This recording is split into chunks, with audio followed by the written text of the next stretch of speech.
Hey, salut tout le monde, c'est Yoé et pour cette semaine, c'est à mon tour de revenir et je reviens avec du lourd puisque on va se retrouver aujourd'hui pour un nouveau format où je vais simplement vous présenter en fait tous les mois, il y aura un épisode qui va sortir et tous les mois je vais vous présenter mes derniers achats manga, voilà, donc que ce soit des goodies, des mangas, des figurines, tant que c'est intéressant en fait je vais vous en parler.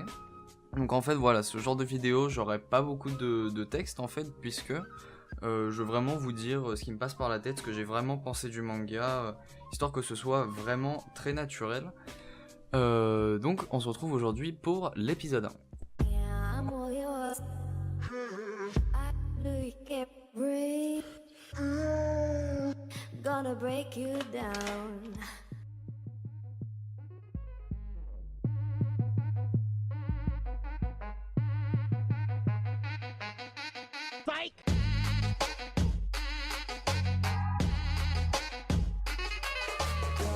Gonna blow your mind. Gonna break you down. Donc pour le premier manga de cette vidéo, alors cet épisode sera un peu plus long, puisqu'en fait ça fait assez longtemps que je voulais lancer ce format, et du coup je vais vous présenter des achats qui sont un peu plus vieux, du coup qui datent d'il y a un peu plus d'un mois, mais en fait c'est des mangas desquels je veux vraiment vous parler. Surtout du coup on va commencer par Yotsuba.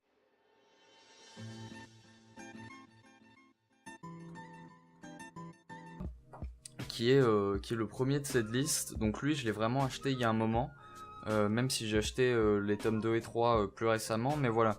C'est un manga que j'ai découvert grâce à l'Hermine Moderne, et je suis tombé dessus par hasard en fait, dans un magasin qui est pas loin de chez moi. Je suis tombé sur le tome 1, donc je l'avais acheté pour me faire un peu une idée dessus, et franchement j'ai adoré.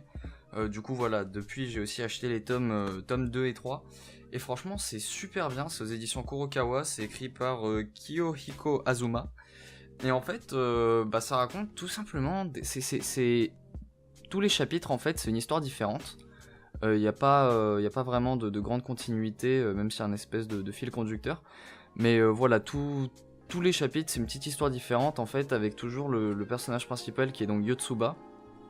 Comme le dit le nom du manga, en fait c'est une petite fille de 6 ans qui du coup est totalement innocente, et en fait on va se retrouver avec des situations où elle ne comprend pas du tout ce qui se passe, elle voit les choses d'une façon totalement différente de par son âge en fait, et en fait ce qui est cool c'est de voir le contraste entre son point de vue à elle, qui est donc le point de vue d'une petite fille de 6 ans, et notre point de vue à nous, parce que mine de rien, à certains moments, bon c'est plutôt rare, mais à certains moments il y a des passages dans le manga qui abordent des sujets assez sérieux. Entre autres, voilà, c'est peut-être certains vont considérer comme du spoil, je vous considère de passer. Enfin je vous conseille pardon de passer.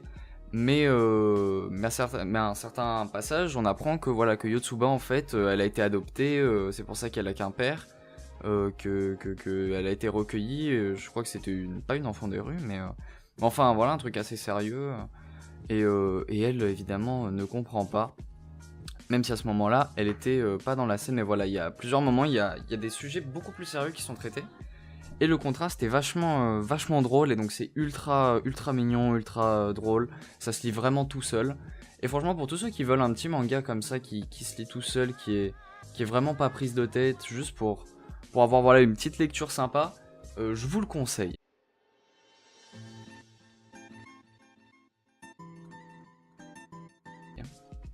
J'en profite aussi pour faire un petit instant pub, puisque dans cette liste est présent le tome 5 de Bungo Stray Dogs, puisque, comme vous le savez, j'ai adoré ce manga, et après avoir vu les 2 premières saisons de l'anime, j'achète en fait le manga.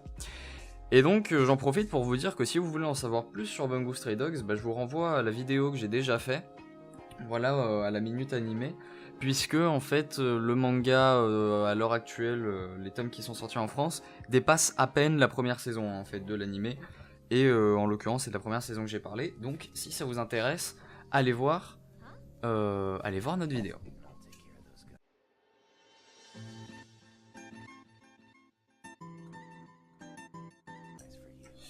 Du coup, troisième manga de cette liste sur lequel on va passer plutôt vite ma foi, c'est le volume 1 de l'intégrale de Kingdom Hearts 358 sur 2 days.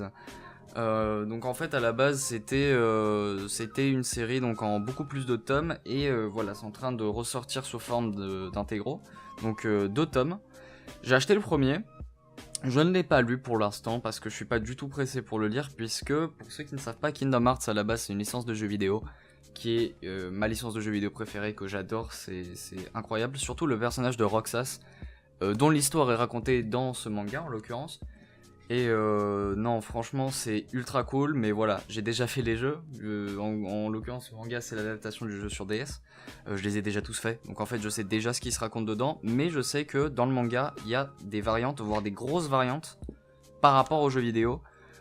Puisque voilà, c'est un spin-off, donc ils se sont permis de rajouter des trucs et de raconter des trucs qui n'ont jamais été racontés dans le jeu vidéo.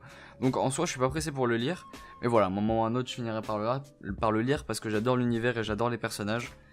Et donc voilà, si vous êtes un fan de Kingdom Hearts, pourquoi pas partir là-dessus aussi.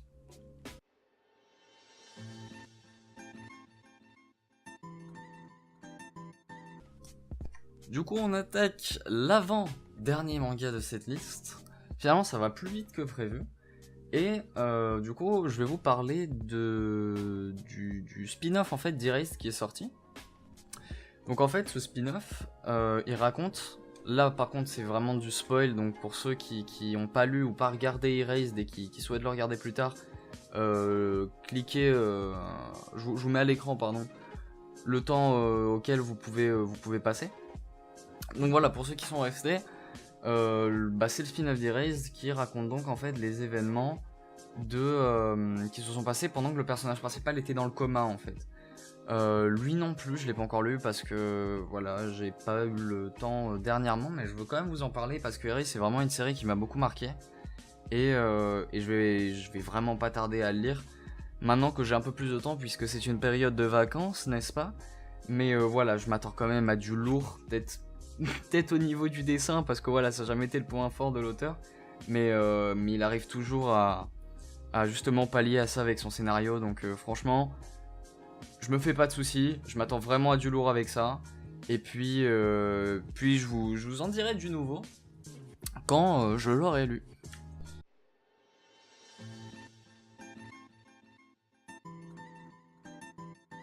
Et on part du coup sur le dernier manga de cette liste, le meilleur pour la fin, Tenjin, le dieu du ciel. Alors là, franchement, c'est vraiment... Je sais pas quoi en penser de ce manga, il m'a énormément perturbé. Faut savoir que je l'ai connu, c'est tout con, je suis allé acheter, je crois que c'était les Bamboo Stray Dogs en plus. Et voilà, dans ma librairie, à chaque fois, ils donnent des petits échantillons de mangas qui vont sortir prochainement. Et en soi, j'ai eu du coup l'échantillon de Tenjin. Et j'ai vu des planches qui étaient magnifiques. Donc Tenjin, c'est un manga sur l'aviation militaire en fait, au Japon. Et il y avait vraiment des planches magnifiques. Il y avait vraiment du coup le début de l'histoire qui raconte l'histoire du personnage principal. Et c'était vraiment assez marquant. Et voilà, donc quand le manga est sorti, je l'ai acheté. Presque à sa sortie. Et en soi, je l'ai pas lu avant il y a quelques jours. Je sais pas pourquoi je m'étais pas chauffé. Et franchement, j'aurais dû le lire avant parce que c'est ultra cool. En soi, ça m'a beaucoup perturbé parce que voilà, l'aviation militaire, c'est pas du tout un truc qui me passionne, même s'il y a déjà eu plusieurs pilotes militaires dans ma famille, mais on s'en bat les couilles. Non, en soi, c'est pas un sujet qui m'intéresse de fou. Et en fait, voilà, c'est comme les mangas de sport. Les Japonais, ils sont très doués pour rendre les choses épiques, donc voilà, même si t'aimes pas l'aviation militaire en soi, ils arrivent à rendre ça juste tellement épique. Et mine de rien, les personnages, au début, j'ai commencé à lire le manga, et les personnages, mais ils me disaient rien, quoi. Mais même le personnage principal, enfin, j'avais vraiment l'impression qu'ils étaient pas dingues, quoi. Juste que le manga était beau, mais que question personnage et leur caractère et tout, que c'était cliché, que c'était vraiment revu et que c'était pas ouf. Et en fait, à la fin du manga, où il commence à arriver des trucs un peu importants aux personnages et tout, mais en fait, je me suis pris au jeu et je vois que, enfin, j'ai remarqué qu'en fait, je m'étais attaché de ouf aux personnages, alors que pendant tout le long, je me disais que c'était pas ouf, quoi. Donc je sais pas pourquoi ni comment, c'est ça qui me perturbe beaucoup. C'est qu'en fait, une fois que tu commences à le lire, tu rentres dedans, c'est incroyable. Et du coup voilà, je vous le conseille fortement. Faut pas partir sur l'a priori que ça parle d'aviation militaire, c'est comme les mangas de sport. Même un manga de sport où vous aimez pas le sport duquel ça parle, vous pouvez quand même kiffer, bah là c'est pareil. Comme je vous ai dit, moi je m'en fous un peu d'aviation militaire et pourtant c'est génial. Il y a déjà le tome 2 qui est sorti, je vais pas tarder à aller le chercher parce que là franchement ça m'a énormément plu, donc je vous le conseille fortement, que vous aimiez ou non le sujet.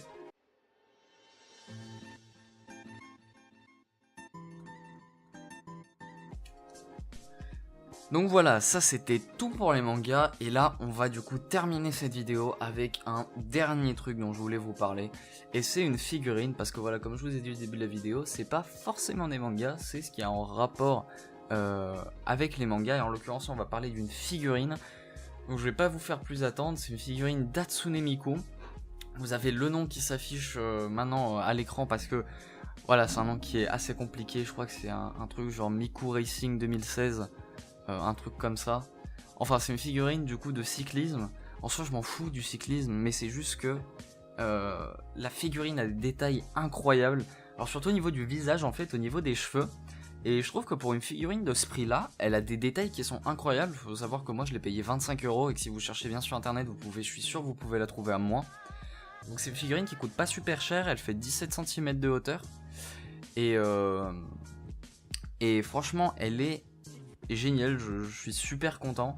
Les détails sont ouf, la pose elle est géniale, enfin en fait elle rend super bien pour un prix qui est vraiment pas exorbitant quoi. Donc en fait faut savoir que je voulais la commander sur internet, donc depuis le Japon, où j'aurais eu beaucoup de risques du coup de me prendre des frais de douane ou juste des gros frais de port, et je l'ai trouvé dans un magasin à pas 5 minutes de chez moi en fait. Donc dès que je l'ai vu, j'ai pas cherché, je l'ai prise parce que bon, voilà, je me débarrasse des frais de port et du risque d'avoir des frais de douane. Non, franchement, elle est géniale. Voilà, j'ai pas grand chose à dire puisque c'est une figurine, mais voilà, si vous cherchez une figurine avec des détails assez cool et voilà, une très belle figurine d'Hatsune Miku pour pas trop cher, je vous conseille vraiment celle-là, même si vous aimez pas le cyclisme. Moi, en l'occurrence, j'aime pas, mais les détails sont tellement chouettes que non, que franchement, elle est super cool. Et donc voilà, c'est tout pour ce premier épisode. Je sais que j'ai beaucoup hésité, que j'ai fait beaucoup mais j'avais pas de texte du tout, puisque en fait je voulais que la vidéo soit le plus naturelle possible. J'avais déjà essayé de faire cette vidéo une fois avec un texte et ça a rendu mais totalement horrible. Donc voilà, j'ai préféré faire cette série sans texte. Donc désolé un peu pour mes hésitations, désolé un peu voilà quand j'ai des moments un peu vides. Mais j'espère qu'en tout cas cette vidéo vous aura plu, que ce format vous plaira. Donc voilà, à partir de maintenant il y en aura un tous les mois où je vous présenterai ce que j'ai acheté pendant le dernier mois. Évidemment, si j'ai pas acheté grand chose, il n'y aura pas d'épisode ou alors ce sera décalé. Du coup, passez une bonne journée, bonne soirée, amusez-vous bien et abonnez-vous.